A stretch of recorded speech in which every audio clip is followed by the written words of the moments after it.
Sì. Gatto, Fritz. Sono forse rimasta anche troppo. Devi scusarmi, ma... No, Fritz, non cercare di fermarmi, non lo puoi. È evidente che io sarei la tua perdita. Io lo so che tu non sei un vile e che non hai paura della polizia, ma c'è di peggio. Non ti metteranno in un campo di concentramento, ma ti vieteranno l'accesso alla clinica. Domani, dopodomani. E allora tu non dirai niente, però ti ammalerai. Io non voglio vederti qui a girellare per casa, a sfogliare riviste. Parto proprio per un puro egoismo, non per altro. Non dire niente.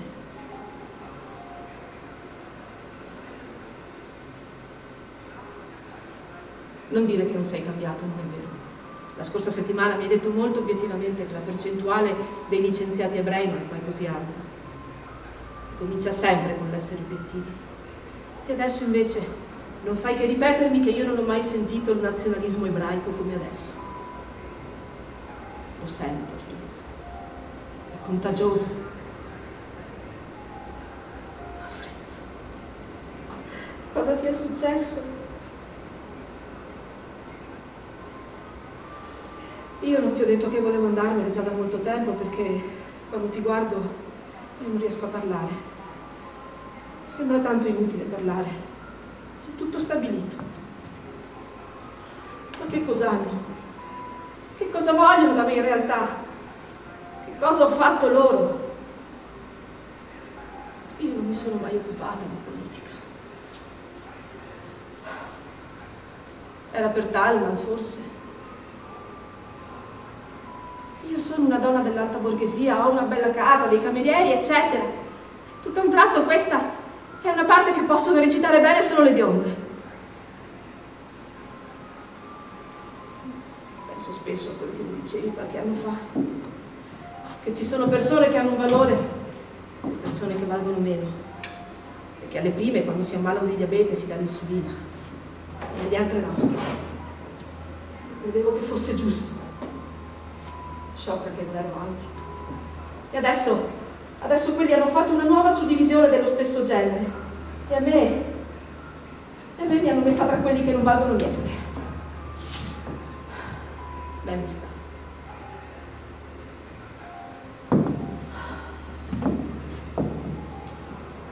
Sì.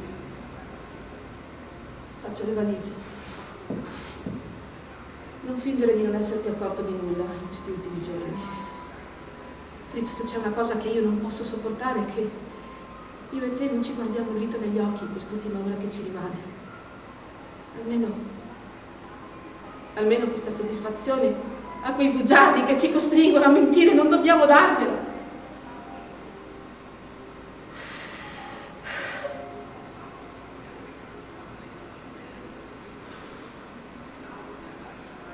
Dieci anni fa, quando qualcuno ti diceva che non si notava affatto che io fossi ebrea, tu replicavi, altro che. A me faceva piacere perché la sincerità. Perché non avere adesso il coraggio di dire le cose come stanno? Io parto perché altrimenti tu non sarai più il primario. Quelli della clinica già ti salutano a stento. E tu la notte non riesci più a dormire. Non dirmi che non devo partire, anzi, io mi affretto proprio perché non sia tu un giorno a dirmi che devo andarmene. È solo una questione di tempo. E dura proprio come un guanto. Ce ne sono di buoni che durano un pezzo, ma mai eternamente. E del resto io non sono neppure arrabbiata. Ma no! Per la verità lo sono! Perché devo tollerare tutto questo? Che cosa c'è di sbagliato nella forma del mio naso oppure nel colore dei miei capelli? E devo lasciare la città dove sono nata per permettere a quei bastardi di risparmiare del burro? Ma che razza di uomini siete? Sì, anche tu! Siete capaci di inventare la teoria dei quanta o del Trendelenburg e poi lasciate che dei bastardi vi diano l'ordine di conquistare il mondo e vi impediscano di tenervi la moglie che vorreste avere. Siete dei mostri.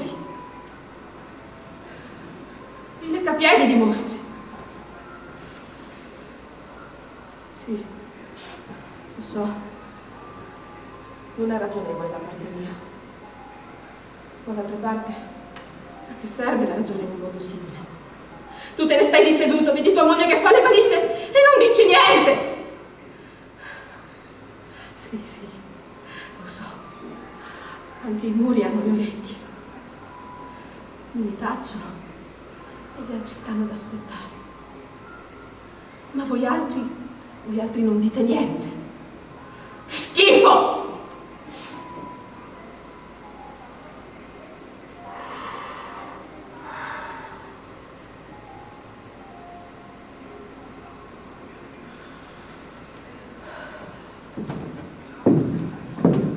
Ma segui quella biancheria fine, ne avrò bisogno. Non sono più molto vecchio, molto giovane, ma il posto dove andrò non avrò più tempo per fare delle prove. Se saprò trovarmi un nuovo marito, io dovrò sapermelo tenere. Prego, non dirmi che mi manderai del denaro, lo sai che non è possibile. E non avere la presunzione che questo non duri che per poche settimane. Lo sai bene tu, e lo sai bene anche io che questo non dura che per poche settimane. Non ripetermi che in fondo è solo per poche settimane, mentre mi porgi un mantello di pelliccia, del quale sai che ne avrò bisogno soltanto il prossimo inverno. Non parlarmi di disgrazia, parlami di scandalo.